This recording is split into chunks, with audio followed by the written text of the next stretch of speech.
Introducing BingX Shards, the new rewards program that turns every action into real rewards.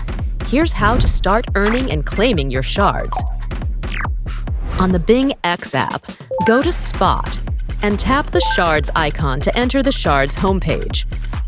On desktop, click Spot, then select Shards. Here you'll see an overview of your progress, including daily and trending tasks. For new BingX users, start by completing these exclusive tasks: advanced KYC verification, first deposit of at least 50 USDT, and first spot trade of at least 50 USDT. After completing them, click Claim to collect your shards. All users can earn shards through trade check-in, asset value, and various tasks. To view trade check-in, click the arrow icon. See your progress here and click Check-in.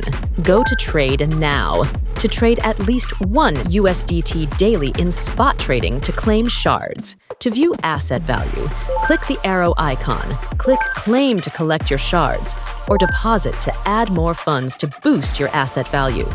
The higher your asset value, the more shards you earn. New tasks are added regularly, giving you even more chances to earn shards or treasure boxes. Each treasure box contains a random number of shards. The tasks can include trade more to unlock higher-tier rewards, invite friends to join BingX, and register for limited-time hot events. Remember to do so within the event duration. You can view your progress anytime by clicking My Shards. Don't forget to claim your shards before they expire. Start collecting, level up, and earn rewards.